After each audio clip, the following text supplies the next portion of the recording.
ang US government ay pinili itong si Chainlink sa halip na si XRP Ledger para sa kanilang plano na dalhin ang economic data tulad po ng GDP at inflation on-chain.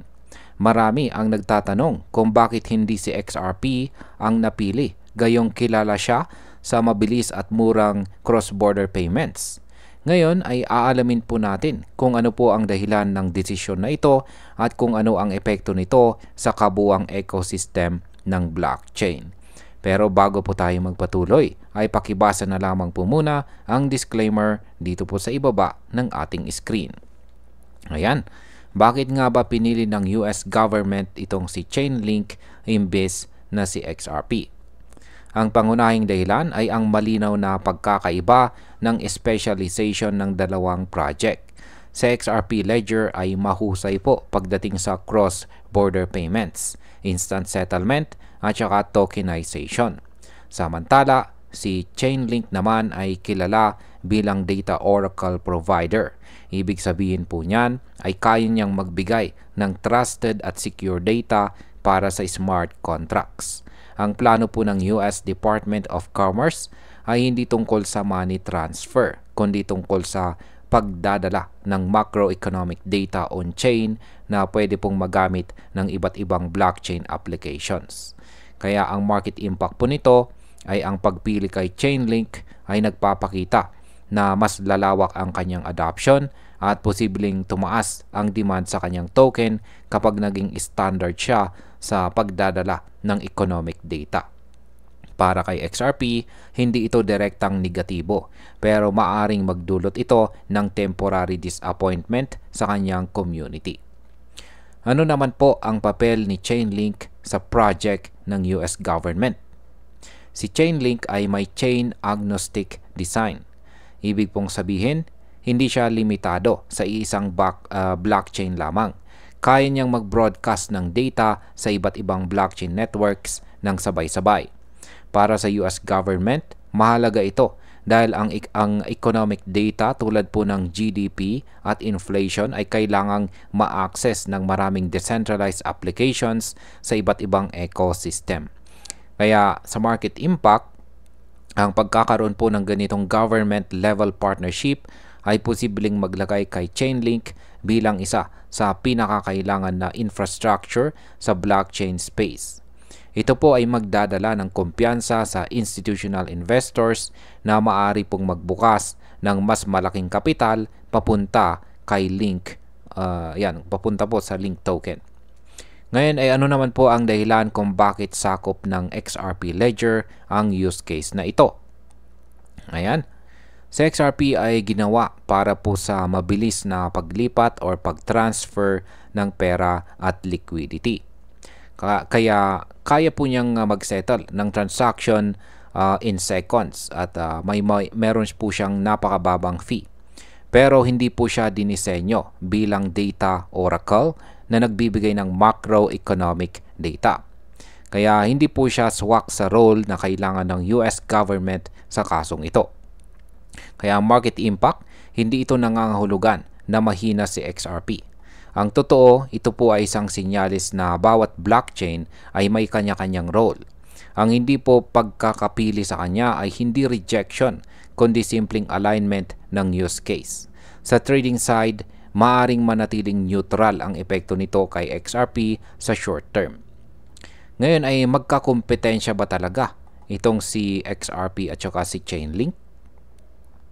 Ayon po sa isang analysis mula kay Ripple SETI, hindi dapat tignan bilang kompetisyon ang sitwasyon na ito.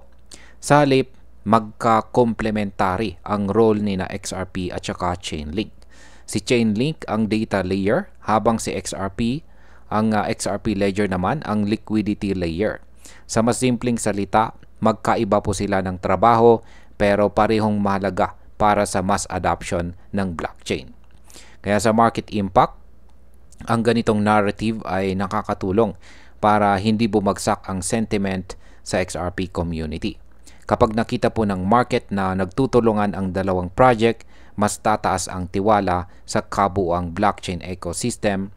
na pwede pong magdulot ng sabay na paglakas ng parehong tokens sa long run.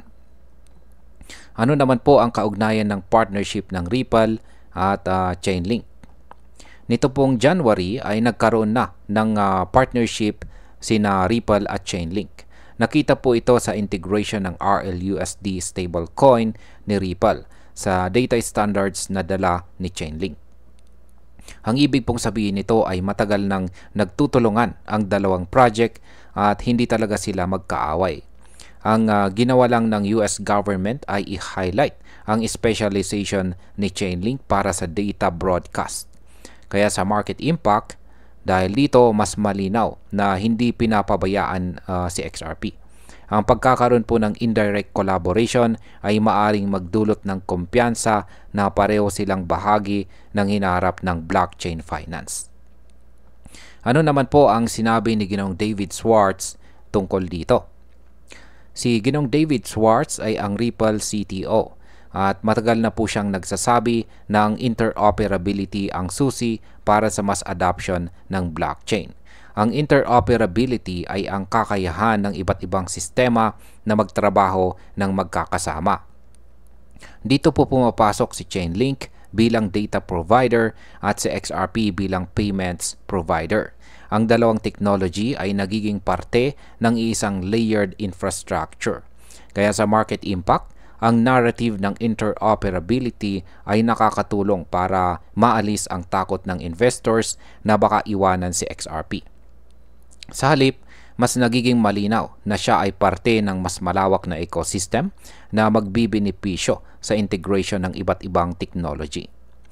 Ano naman po ang kahulugan nito para sa hinaharap ng blockchain?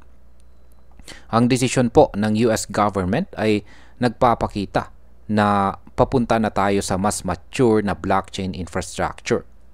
Hindi na ito tungkol sa kung sino ang pinakamalakas na project, kundi kung paano nagsasama-sama ang iba't ibang technology para bumuo ng isang global financial system.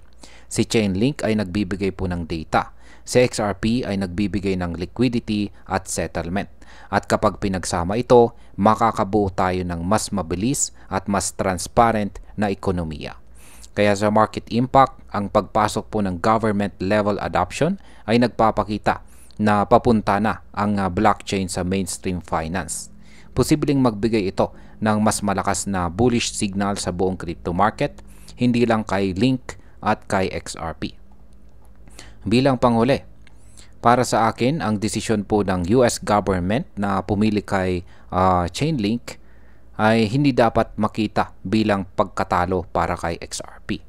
Sa halip, ito po ay isang hakbang na nagpapatunay na ang blockchain ay nagiging layered system kung saan may kanya-kanyang role ang bawat project.